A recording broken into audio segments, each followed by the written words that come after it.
What are you looking forward to most about this trip to Mexico? I think it's a good barometer for us.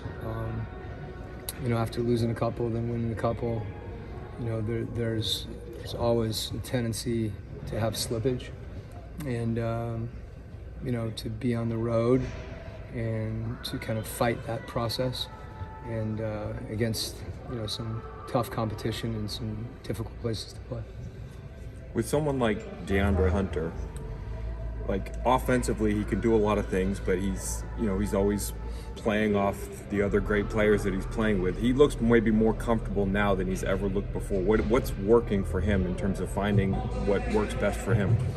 Yeah, I feel like his versatility, being able to finish at the rim, to be able to get to some spots and rise up and shoot his mid-range. And I think his being more aggressive just on the catch and shoot where he's reading creates space for him to attack. And people look at his offense, and really he's been really good defensively, both individually playing screening actions, guarding the ball, but also he's been one of the best guys in a help position, with being shifted and not being late in situations and rebounding. So I agree, he looks comfortable. I think some of the work that he's put in, you can see it on the court. When you were reviewing that film from Wednesday's game, what were some of the things, especially I know in that fourth quarter it didn't end how you wanted it to, what were some things that stuck out that you wanted to kind of work on and fix? Yeah, I think the way the game started told the guys it was, I thought it showed a lot that we started, it was such an emotional game, the previous game, and we started slow, and then we were able to kind of find it. And I think when we got the lead, just understanding how to close a game out. And then when they started, trapping and hitting us a little bit, our spacing wasn't great, and we were a little loose with the ball. And live ball turnovers usually end up in buckets the other way. So all our guys felt the same thing. We didn't close the game out the way we wanted to. You all hired Brittney Donaldson this offseason. What has she brought to the organization, and what has her impact looked like so far this season? I think, she's done a lot of things in her career, whether it be analytics, she's started businesses, she's player development. She's a coach, and I think, I really, that's why I wanted her. She's obviously got a lot of different talents and a unique background. Being a woman in this league, she has a perspective that I think is really beneficial to the players and to myself and people on the staff. But I would hesitate to say she's one of the guys, but in many respects she's just doing her job, and she's really good at it.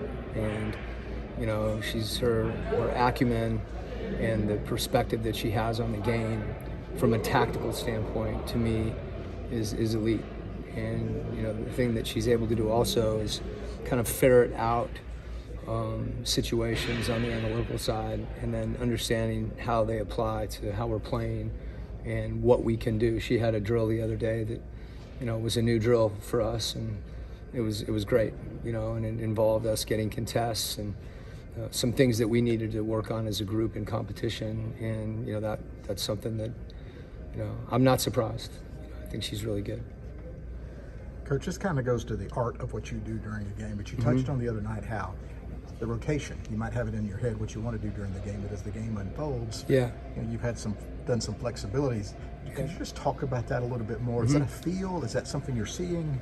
I think, at the outset, I've found it's really important to have a plan, but also to understand that plan, is malleable. The game hands you so many situations, whether it's adjustments in pick and roll, which we had multiple situations against Minnesota, matchup situations that can dictate substitutions, whether you want to chase a matchup where a team goes big and now you go big, or you want to stay, we'll stay smaller and they've got to guard us too. Things like foul trouble, when do you take someone out, when do you leave them in? Sometimes that has an impact on matchups, where you want to change a matchup because there's a specific matchup that may be more difficult to handle and not foul.